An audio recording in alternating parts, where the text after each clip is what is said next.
আচ্ছা আমি স্ক্রিনটা শেয়ার করতেছি।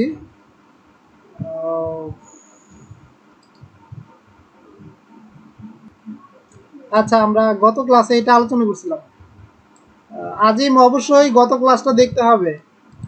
গত ক্লাসে আমি একটা বিষয় নতুন কথা বলছি, সেটা হচ্ছে HTML এবং CSS। এটা নিয়ে একটা কথা বলছিলাম আমি। শাবনুর কি কথা বলছিলাম মনে আছে আপনার? একটা কথা বলছিলাম আমি যে HTML আর CSS কেন শিখবো দ্রুত। HTML CSS শিখতেই হবে একদিন। CSS কেন শিখতে হবে? সহজে যে কোনো কাজ করা যাবে। উদাহরণ দিয়ে বলেন, আমি একটা উদাহরণ দিছিলাম। CSS দিয়ে অনেক তাড়াতাড়ি অনেক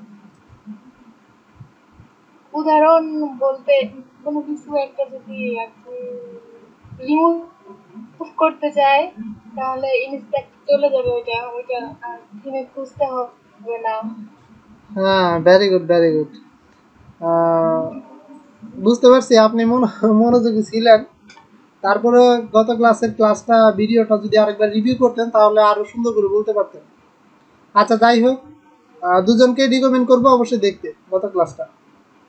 আমরা একটা ক্লাস শুরু করে দিই। আজকে আমরা শিখবো যে how many types of WordPress theme, sorry how many types of themes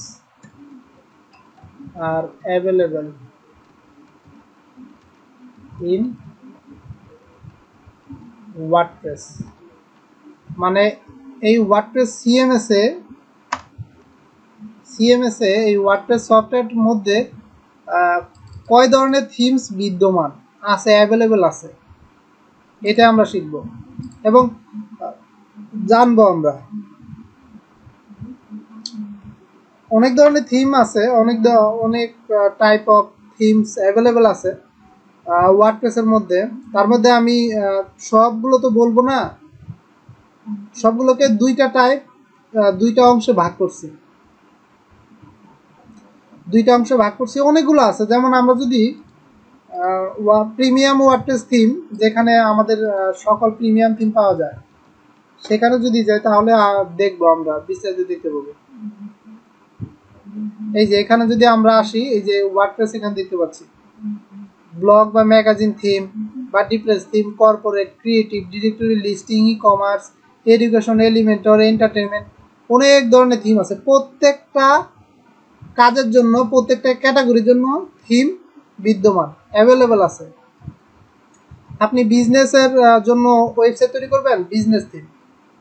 আপনি এডুকেশন, আপনার স্কুলের জন্য একটা ওয়েবসাইট তৈরি করবেন, এডুকেশন থিম। আপনি আপনার এতিমখানা বা এমন কোনো প্রতিষ্ঠান, মসজিদ, এর জন্য তৈরি করবেন, তাহলে নন প্রফিট থিম। আপনার রিয়েল এস্টেট বিজনেস আছে, রিয়েল এস্টেট থিম।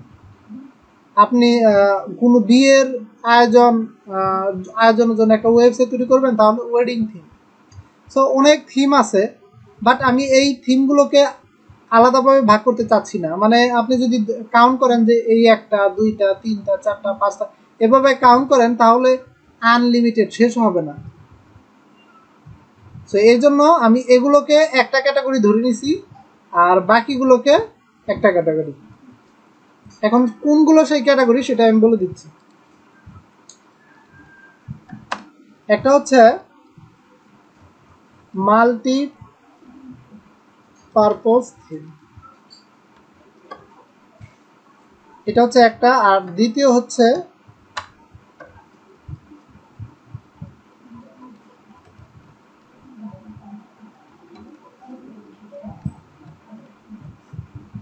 এই যে দুইটা ক্যাটাগরি, একটা হচ্ছে মাল্টি পারপোজ থিম আর একটা সিঙ্গেল পারপোজ থিম। আচ্ছা, দুইজনের মধ্যে একজন উত্তর দিবেন, মাল্টি পারপোজ অর্থ কি?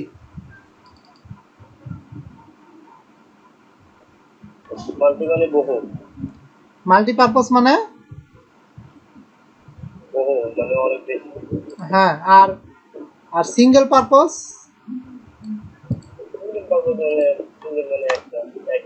হ্যাঁ, মানে একটি ওয়েতে শুধুমাত্র একটা কাজের জন্য ব্যবহার করা যাবে, এটাই। সো এই ওয়ার্ডপ্রেস থিম হচ্ছে দুই ধরনের, একটা হচ্ছে মাল্টিপারপোজ, যেই থিমগুলো এই ক্যাটাগরি থিমগুলো আপনি বিভিন্ন কাজে ব্যবহার করতে পারবেন। মাল্টি অনেক ধরনের কাজে ব্যবহার করতে পারবেন, অনেক ধরনের ওয়েবসাইট তৈরি করার কাজে ব্যবহার করতে পারবেন। আর সিঙ্গেল পারপোজ বলতে এই থিমগুলো আপনি শুধু একটা ওয়েবসাইট তৈরি করার কাজে ব্যবহার করতে পারবেন, আর বাকি একটাতেও পারবেন না। যেমন আপনি এই মাল্টিপারপোজ থিম ব্যবহার করে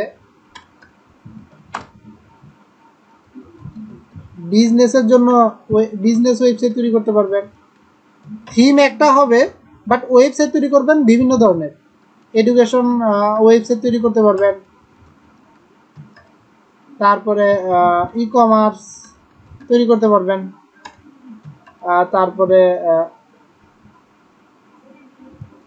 ওয়েডিং ওয়েবসাইট তৈরি করতে পারবেন, অনেক ধরনের কাজে ব্যবহার করতে পারবেন, যেহেতু এগুলো মাল্টিপারপোজ থিম। আপনি থিম হচ্ছে একটা only one theme, only one theme. আপনি শুধুমাত্র একটা থিম ব্যবহার করে এই একটা থিমের মাধ্যমে একাধিক ওয়েবসাইট তৈরি করার কাজে ব্যবহার করতে পারবেন। আর সিঙ্গেল ইউজ হচ্ছে অনলি ওয়ান থিম। যদি বিজনেস হয় তাহলে বিজনেস ওয়েবসাইট খালি তৈরি করতে হবে, আর বাকি অন্যান্য ওয়েবসাইট আপনি তৈরি করতে পারবেন না। এটা ওই থিম আপনাকে দিবে না করতে, ওই থিমটাই তৈরি করা হবে এইভাবে, আপনি শুধু ওই কাজেই ব্যবহার করতে পারবেন। যেমন উদাহরণ দিয়ে আমি একটা উদাহরণ দিয়ে বুঝিয়ে দিই। আচ্ছা, তবে এটা উদাহরণ দেওয়ার আগে একটা বিষয় ক্লিয়ার করে নেই যে আপনারা বুঝবেন কিভাবে কোনটা মাল্টিপারপোজ আর কোনটা সিঙ্গেল পারপোজ থিম। এটা বুঝবেন কিভাবে? এটা বোঝার একমাত্র উপায় হচ্ছে মাল্টিপারপোজ যে থিমগুলো সেগুলো লেখা থাকবে যে মাল্টিপারপোজ থিম, আর যেগুলো সিঙ্গেল পারপোজ সেগুলো লেখা থাকে না, সেগুলো কিছুই লেখা থাকে না। যেমন এখন উদাহরণ দিই,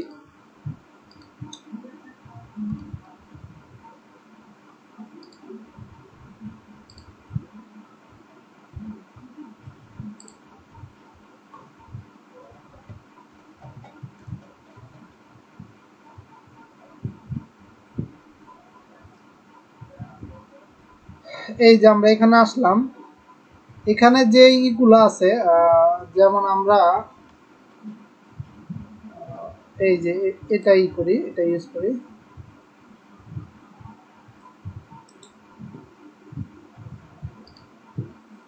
সরি, এটা একটু ব্যাক দিই।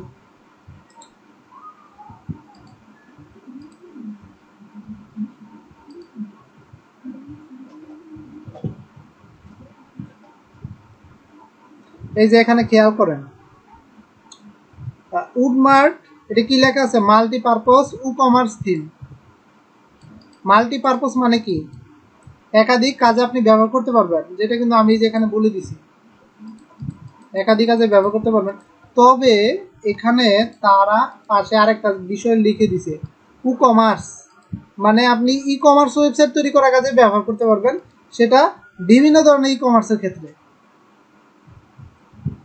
আপনি বিভিন্ন ধরনের ই কমার্সের ক্ষেত্রে ব্যবহার করতে পারবেন। যেমন আপনি যদি মাছের ব্যবসা করেন তাহলে এটা ব্যবহার করতে পারবেন, আবার যদি আপনি ফার্নিচারের ব্যবসা করেন তাহলে এটা ব্যবহার করতে পারবেন। বিজনেস কিন্তু দুইটা ভিন্ন। মাছের ব্যবসায় কি পণ্য বিক্রি করা হয়? মাছ বিক্রি করা হয়। আর ফার্নিচারের এখানে ফার্নিচার বিক্রি করা হয়। দুইটা প্রোডাক্ট কিন্তু ভিন্ন, বিজনেসও ভিন্ন, বাট ক্যাটাগরি একটাই, দুই জায়গায় পণ্যই বিক্রি করে। ঠিক আছে? আর যেহেতু ক্যাটাগরি দুইটা ভিন্ন সেহেতু এখানে উল্লেখ করছে মাল্টিপারপোজ।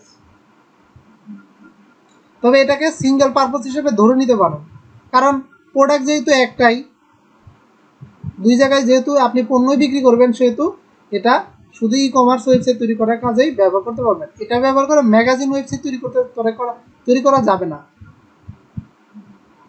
আপনি ম্যাগাজিন ওয়েবসাইট তৈরি করতে পারবেন না, বিজনেস ওয়েবসাইট তৈরি করতে পারবেন না, এডুকেশন ওয়েবসাইট তৈরি করতে পারবেন না, ওয়েডিং ওয়েবসাইট তৈরি করতে পারবেন না, শুধুমাত্র ই কমার্স ওয়েবসাইট তৈরি করতে পারবেন।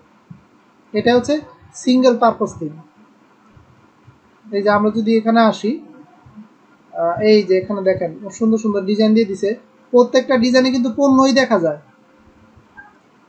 অন্য কিছু তো দেখা যায় না। এই যে দেখেন এখানেও পণ্য, এখানেও পণ্য, এখানেও পণ্য, এখানেও এখানেও কোথাও এই যে এখানেও পণ্য, এখানে সব জায়গায় পণ্যই বিক্রি করতেছে। কোনো জায়গায় আপনি স্কুলের বা ওয়েডিং এর কিছু তো দেখতে পাবেন না, সব জায়গায় পণ্য বিক্রি করতেছে। এটা হচ্ছে সিঙ্গেল পারপোজ। ঠিক আছে, ক্লিয়ার দুজনের? আচ্ছা, এখন আরেকটা, এই যে এখানে লিখে দিছে multipurpose and e commerce theme, দুইটা শব্দ কিন্তু আলাদা। এখানে যদি এন্ড এর বদলে অর দিয়ে দিত তাহলে কিন্তু আমরা বুঝতাম যে এইটা অথবা এইটা, বাট এখানে এন্ড দিয়ে দুইটা শব্দকে আলাদা করে দিছে। এই জন্য এটা হচ্ছে মাল্টিপারপোজ। আপনি সিঙ্গেল পারপোজও ব্যবহার করতে পারবেন এই জন্য এটার ক্ষেত্রে, আবার মাল্টিপারপোজও ব্যবহার করতে পারবেন। যেমন আমরা যদি একটু নিচে আসি,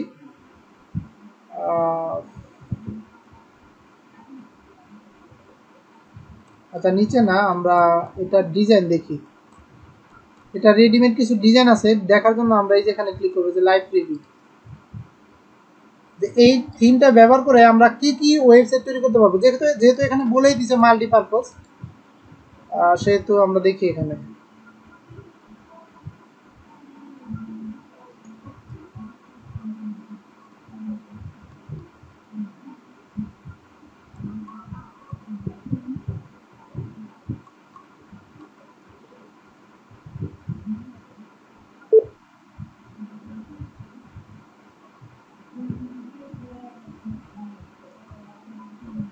এই যে প্রথমেই এখানে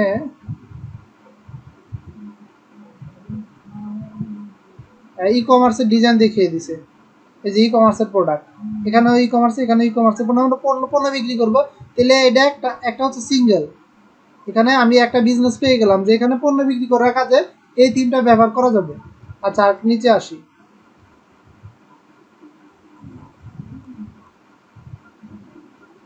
আমরা উপরে যাই, উপরে গিয়ে রেডিমেড কিছু ডিজাইন দেখি।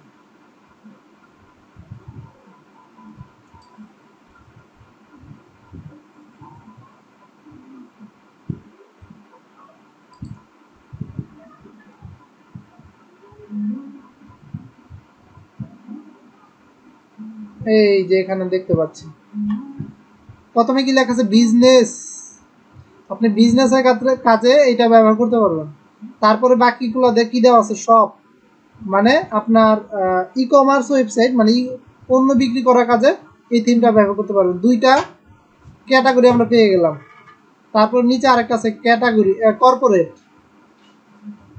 এটা একটা। আরেকটা আছে বিজনেস কনসাল্টিং, আপনার যদি কোনো কনসাল্টিং সার্ভিস থাকে সেটা কাজে ব্যবহার করতে পারবেন এই থিমটা। আবার লেখা আছে ক্লিনিং সার্ভিস, এটা একটা বিজনেস। আর্কিটেকচার, এটাও একটা business. Law firm, industry factory, auto service, startup agency, construction company থাকলে সেটার কাজে এই থিমটা ব্যবহার করা যাবে। মেডিকেল, আপনি যদি একজন ডাক্তার হন বা আপনার কোনো ক্লায়েন্ট যদি ডাক্তার হয়ে থাকে তার জন্য এই থিমটা ব্যবহার করতে পারবেন।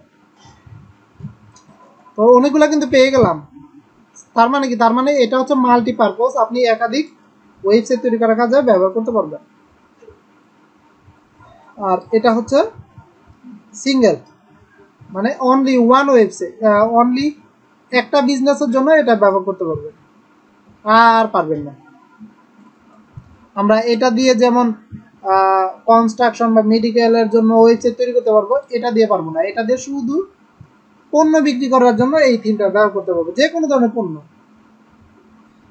ধরনের পণ্য ব্যবহার বিক্রি করার জন্য আমরা এই থিমটা ব্যবহার করে ওয়েবসাইট তৈরি করতে পারবো। এটাই হচ্ছে সিঙ্গেল পারপাস এবং মাল্টিপারপাসের বেসিক ধারণা। দুজনে ক্লিয়ার?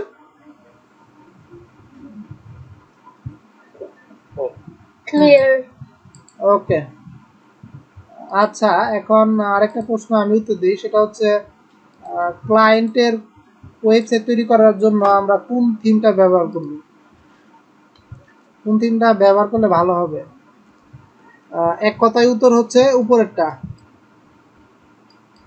ক্লায়েন্ট যদি কোনো কিছু না বলে, কোনো থিম যদি সিলেক্ট করে না দেয়, বাছাই করে না দেয় বা কিনে না দেয়, তাহলে আপনি অলওয়েজ এটা ব্যবহার করবেন। কারণ এটা ব্যবহার করে আপনি বিজনেস ওয়েবসাইট তৈরি করতে পারবেন, অনেক ওয়েবসাইট তৈরি করতে পারবেন। দেখা গেল আপনি বর্তমানে যেই ক্লায়েন্টের জন্য কাজ করতেছেন তার বিজনেস ওয়েবসাইট তৈরি করে দিলেন, পরবর্তীতে আপনার একজন ক্লায়েন্ট আসলো যে এডুকেশন ওয়েবসাইট তৈরি করবো, সো আপনি এই থিমটা ব্যবহার করে এই ওয়েবসাইটটা তৈরি করতে পারবেন। তাহলে আপনার একটা থিমে 2টা কাজ হয়ে গেল। আর যদি এইটা নেন তাহলে বারবার থিম কিনতে হবে। আপনি বিজনেসের জন্য তৈরি করলেন, আবার এডুকেশনের জন্য আবার আর একটা থিম কিনতে হবে, যেখানে যেটা আসলে সমস্যা। ঠিক আছে, এই কারণে আমি অলওয়েজ প্রিফার করি এটা, এবং আমি নিজেও কিনি। তবে এটা যদি ক্লায়েন্ট বাছাই করে না দেয়, তাহলে বাছাই করে দিলে তো কিছু করার নেই, আপনি শুধু তাকে রিকমেন্ড করতে পারবেন, আর কিছু করতে পারবেন না। আর যদি কিনেই ফেলে তাহলে তো কিছু করার নেই, কিছু করা থাকবে না। ওকে, আজকে এতটুকুই ছিল। আমি আর বেশি ক্লাস নিলাম না, আগামী ক্লাসের জন্য রেডি হন দুজন। ঠিক আছে।